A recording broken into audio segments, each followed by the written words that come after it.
All right, guys, I'm here to talk about Sponson guards. That's this thing right here on the front of the boat. Been getting a lot of questions, comments about them, what they're there for, how do I replace them, yada, yada, yada. So I'm gonna go a little bit in detail. So these are composite plastic. Okay, that's all it is. The company puts a fiberglass lining inside of them that I assume is just glued in. It may be chopped gun a hair, but doesn't look like it. It's hard to tell. They are, like I said, composite. You will wear holes in them. Okay, so don't think they last forever, because they don't. But this is it. This is port side. So we're on port side right here. They're made for port side and starboard, so make sure that you fit it correctly if you have to repair, okay? Because otherwise, it's hard enough as it is, you're gonna have a load of problems if you put it on the wrong side. So, again, this is what we call a Sponson guard. It's to help shield and protect you from roots and stumps and other things of that nature. I've rubbed holes in them. I have lost more than I've rubbed holes in, but I'm going to walk y'all through my process of how I replace them and what I do.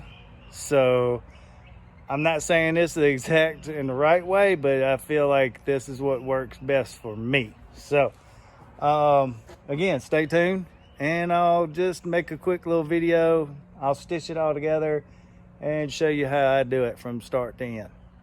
And then I'll give you an update after it cures. Again, this is the Sponson guard.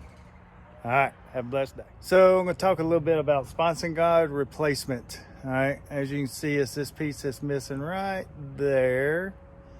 Okay, I'll show you a little more about that in a minute. But due to how sketchy it is, and I don't want anybody to copy what I do, because everybody needs to do it their own way. You actually have to lift this whole boat up off the trailer. You got two ways you can do that. One, use your sling load kit that you can buy for this boat. And in this case, I lifted it with my excavator and put dunnage under it. So whatever you want to put under it, you put under it. Or your other option is to put dunnage under your bucket and lift the whole thing up. Well, both are kind of iffy. You know, if you don't have a crane or something, it's not that simple of a task to do. So, again, just to show you a couple of other things. I got straps and stuff. That's to hold my Sponson guard in place once I install it for the glue set. But I think one of the problems here is, as you can see, they only put adhesive in this one little area all the way around. There is no adhesive under the bottom here, as you can see. But we're gonna fix that. So when I install it, they send me one tube per Sponson guard, but I end up doing probably 1.5 tubes. So when I put my adhesive in, this is how I do it. I'm not saying this is the right way, but it seems to be the better way for me. So as you see, I crisscross it, zigzag it up and down, you name it. Also, if you notice, I left the stuff that was sticking because it stuck for a reason and it's hard to get off. Then the rest of it I scuffed up really rough to give something to grab to, and then of course I cleaned it with alcohol, yada yada yada, to prep it. So again, this is a stage I'm getting ready to actually put that Sponson guard on. So then we'll get this one on, and then we will set the straps. I'll show you how to do that. And then it's got to sit here and cure for good 24 hours or more. It may be more due to the weather. So we'll have to just play that part by ear. All right, so here's another update. As you can see, I got the straps on it. We're going to leave it set up. Hopefully it sets good. There's another problem with doing this. So these Sponson guards you get, each one of them are different. I mean, each one of these molds are different. None of them is the same. So fitting it is a chore. And like this one, this side looks great. But the inside, which here I'll show you.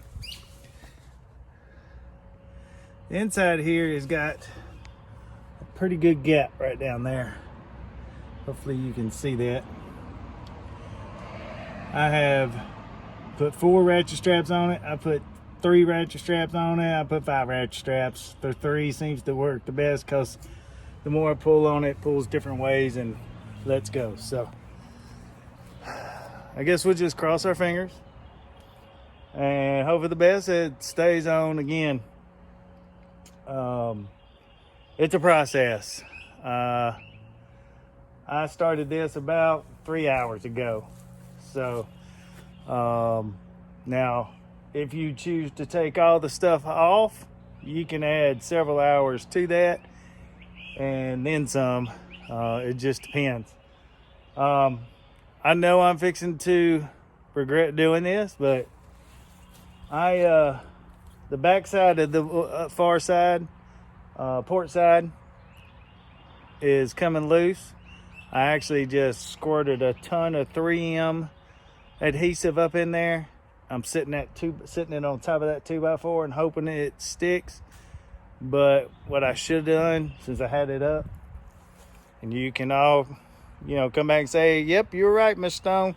But I should have went ahead and took it completely off and did it from scratch. But again, it's a chore, and hopefully it'll work this time, and it'll get me several months down the road before I have to do anything else. Hopefully this one right here, the next thing, if anything goes wrong with it, it'll be wearing a hole in it, which I'm working with some other ways. Instead of pulling it off and replacing it, I'm doing a temp repair to see if that holds any better. So stay tuned. I'll let you know how it turns out tomorrow, depending on what time I get back home from work. But other than that, have a great weekend.